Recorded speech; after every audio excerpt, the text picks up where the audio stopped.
Hello বন্ধুরা, কেমন আছেন সকলে? আশা করছি সকলেই ভালো আছে। আজকে অন্নপূর্ণা ভান্ডারের নতুন একটি আপডেট নিয়ে আপনার সম্মুখে আবারও হাজির হলাম। আজকে আমি দেখাবো কিভাবে আপনারা খুব সহজে মোবাইল দিয়ে অন্নপূর্ণা ভান্ডারের স্ট্যাটাস চেক করবেন। এই একমাত্র উপায় অন্নপূর্ণা ভান্ডারের স্ট্যাটাস চেক করা। সে কোন উপায়, কিভাবে আপনারা চেক করবেন, সমস্ত কিছু এই ভিডিওর মাধ্যমে আমি আলোচনা করব। তাই বলবো ভিডিওটি স্কিপ করবেন না, শেষ পর্যন্ত দেখুন। ভিডিও ভালো লাগলে লাইক করুন এবং কোনো রকম প্রশ্ন যদি থাকে অবশ্যই আপনারা কমেন্ট করে জানাবেন এবং ভিডিওটি বেশি বেশি করে শেয়ার করে দেবেন। তো আপনাদের অন্নপূর্ণা ভান্ডারে স্ট্যাটাস চেক করার জন্য সর্বপ্রথম আপনাদেরকে এই ওয়েবসাইটে চলে আসতে হবে। এই ওয়েবসাইটের নাম আপনারা দেখেন socialregistry.wp.gov.in। এই ওয়েবসাইটে আসার পর এখানে আপনারা এরকম একটা ইন্টারফেস দেখতে পারবেন। এখানে দুটি অপশন দেখতে পাবেন, একটা হচ্ছে ডিপার্টমেন্টাল অফিসার লগইন আর একটা রয়েছে সিটিজেন পার ফ্যামিলি লগইন। অর্থাৎ এখানে ডান দিকে যেটা রয়েছে এটা শুধুমাত্র যারা অফিসার রয়েছেন তিনারা অ্যাক্সেস করতে পারবেন এবং বাম দিকে যেটা রয়েছে সেটা কিন্তু সাধারণ মানুষ যারা আবেদন করেছে তারাই কিন্তু এখানে অ্যাক্সেস করতে পারবে। তো আপনাদের স্ট্যাটাস চেক করার জন্য সর্বপ্রথম এই যে নিচে যে একটা অপশন দেখতে পাচ্ছেন অ্যাক্সেস সিটিজেন পোর্টাল, অর্থাৎ এই যে অ্যাক্সেস সিটিজেন পোর্টাল অপশন রয়েছে সেখানে আপনাদের ক্লিক করতে হবে। যে আপনি ক্লিক করবেন এরকম একটা ইন্টারফেস আপনাদের সম্মুখে শো হবে। এখানে রয়েছে দেখুন অ্যাপ্লিক্যান্ট লগইন।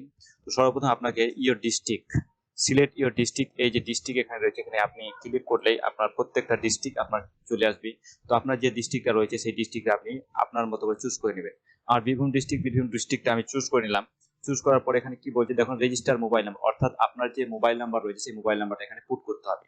তো আপনার মোবাইল নাম্বারটা পুট করবেন। পুট করার পরে এই যে নিচে একটা ক্যাপচা দেয়, ক্যাপচাটা নয়, এটা হচ্ছে একটা যোগ বা অঙ্ক একটা দেওয়া আছে, অঙ্কটা সলভ করে এখানে কিন্তু আপনি বসাবেন। 34 আর সাথে যেটা হচ্ছে এখানে 41 আপনি কিন্তু এখানে বসিয়ে দেবেন। বসিয়ে দেওয়ার পরে যে রিকোয়েস্ট ফর ওটিপি, ওকে, এই রিকোয়েস্ট ফর ওটিপি বাটনে যে আপনি ক্লিক করবেন আপনার মোবাইলে একটি 6 সংখ্যার ওটিপি চলে যাবে। ওটিপিটা বসিয়ে আপনি লগ ইন করে নেবেন। তো আমি আমার মোবাইলে ওটিপি পাঠিয়ে দিয়েছি, ওটিপিটা দেখে দেখে আমি এখানে খুব সুন্দরভাবে বসিয়ে দেবো। তো ফ্রেন্ডস, আমি ওটিপি পাঠিয়ে দিয়েছি, ওটিপিটা দেখে দেখে আমি ওটিপিটা বসিয়ে দিলাম। তারপর ভেরিফাই অ্যান্ড কন্টিনিউ বাটনে ক্লিক করলাম। তো যে ভেরিফাই অ্যান্ড কন্টিনিউ বাটনে ক্লিক করলাম আপনার সম্মুখে নতুন একটা ইন্টারফেস শো হবে। আপনারা এখানে দেখতে পাচ্ছেন যে family level data collection form, এখানে কি বলছে অ্যাপ্লিকেশন সাবমিটেড, অর্থাৎ আপনার যে অ্যাপ্লিকেশন সেটা কিন্তু সাবমিট করা হয়েছে। আর এখানে আপনারা দেখতে পাচ্ছেন আপনাদের যে অ্যাপ্লিকেশন যে আইডি টেম্পোরারি যে একটা নাম্বার রয়েছে সেটা কিন্তু শো করছে। বাম দিকে দেখতে হেড অফ দ্য ফ্যামিলি যিনি রয়েছে তার নাম এবং কত তারিখে আপনারা সাবমিট করেছেন, কটার সময় সাবমিট করে এটাই কিন্তু এখানে শো করছে। তো আপনাদেরকে বলবো এরকম ভাবে আপনার স্ট্যাটাস চেক করবেন। তো এর মতলব হচ্ছে যে আপনার শুধুমাত্র অ্যাপ্লিকেশনটা সাবমিট করা হয়েছে, কোনো রকম ভেরিফিকেশন এখনো শুরু হয়নি।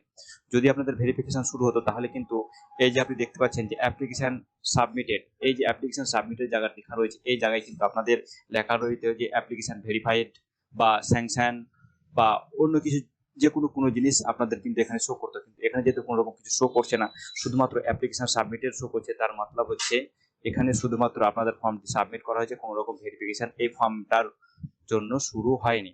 তো ফ্রেন্ডস, এইভাবেই আপনারা বারংবার চেক করতে থাকবেন। যখন আপনাদের ভেরিফিকেশন কমপ্লিট হয়ে যাবে এই অ্যাপ্লিকেশন সাবমিটের জায়গায় নতুন কিছু তথ্য কিন্তু আপনারা এখানে দেখতে পারবেন।